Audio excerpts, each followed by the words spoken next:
So, with everybody responsibly engaging in social distancing and maybe even self-isolation to ride out the current storm of the COVID-19 pandemic, it's understandable that some people will possibly be drinking a little more than they normally would at home, and some people probably considerably less to try and conserve their supplies. Regardless of your particular situation, one question remains relevant. How long before that bottle of wine we just opened goes bad? In this video, I'm going to tell you.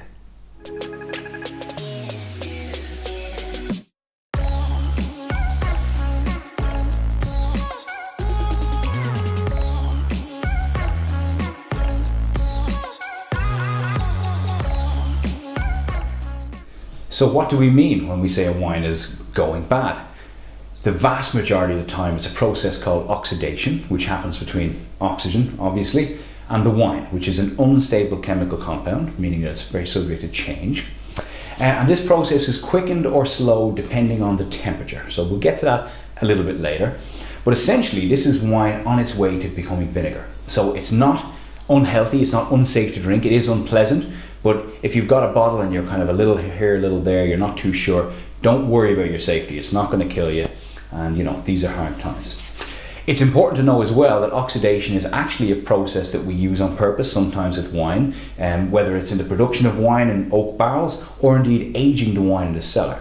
But we'll cover that in another video. So, how long does it take for the wine to go off? Well, of course, it depends very much on the wine in question. Typically, it takes about 1 to 7 days. This is a pretty strong average, usually landing somewhere in the middle, but independent variables will play a role in different types of wine.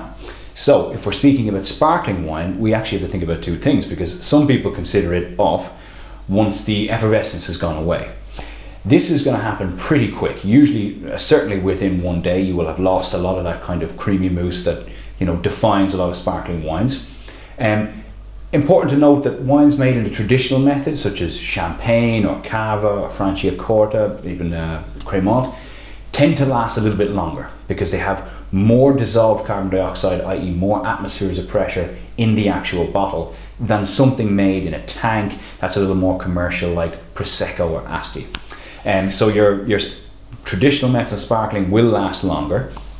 When we talk about light, fruity, kind of, your very typical Pinot Grigio style white wines, counterintuitively, they tend to actually last longer because oxygen is not a part of the production.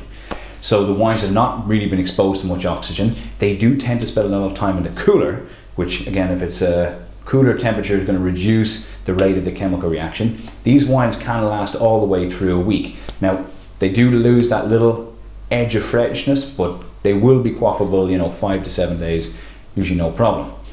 Something like a slightly bigger white wine, maybe a white Burgundy or a California Chardonnay that has a little bit of malolactic, it usually has a little bit of oak. These wines tend to have seen some oxygen, some oxidative aging in their production, so they're already a little bit along that kind of path toward being vinegar. Of course, they're nowhere near it, but as soon as you open that cork, that whole process is sort of extradited, and they tend to pass a little swifter. So they tend to be in around, maybe 3 to 5 days. Red wines, again, typically 3 to 5 days. This time the role is switched. So when you have your lighter styles of red wine, maybe Gamay or Pinot Noir, they tend to fade faster.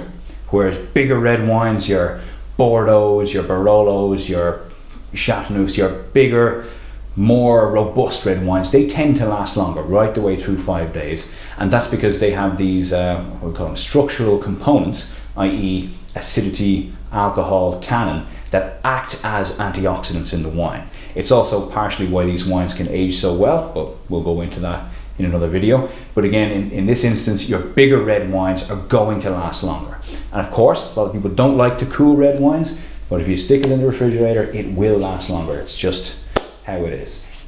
The final category of wines, one that maybe is not so much in vogue these days, but hopefully we'll see it come back, is fortified wines. So your sherries, your ports, your Madeiras, Masala, VDNs, whatever ones you like to drink.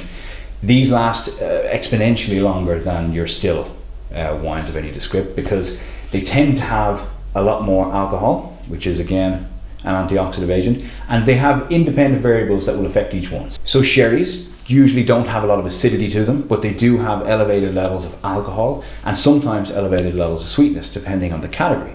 Port, usually high levels of sweetness and high levels of alcohol. Again, because port is from red wines, they also tend to have high levels of tannin. The big daddy of the bunch in terms of longevity, whether the cork is in the bottle or not, is Madeira. And these wines go through a process called Madeirization, which is when you apply heat to the wine in the production method, and it basically makes it so robust that these things can just last 100 years no problem. I mean, far longer, to be quite honest. They also have scintillatingly high levels of acidity, high alcohol as well. So these wines, I mean, if they last 100 years or more in the bottle, they certainly last longer than a month when they're when you pop the cork. I've got a couple there that have been there for a few months and they're perfect. A lot of people would disagree with me on that, but that's my take. Until the next time, guys, cheers. Just a final pro tip for you here, guys, and definitely not because I forgot to include it in the first take. Remember that just because a wine isn't drinkable doesn't mean it isn't usable. Red, white, and indeed fortified wines can be either simply or creatively incorporated into food and sauce preparations, many of which you can find recipes for right here on YouTube. This is great in a time where supplies are low, obviously because we want to be sustainable, but also for when those pasta dishes start to taste just a little bit the same. As usual, if you find value in these videos, please consider subscribing, smash like, and let me know in the comment section if there's anything you'd like to see in an upcoming video. I've said it before and I will say it again. Until next time, cheers.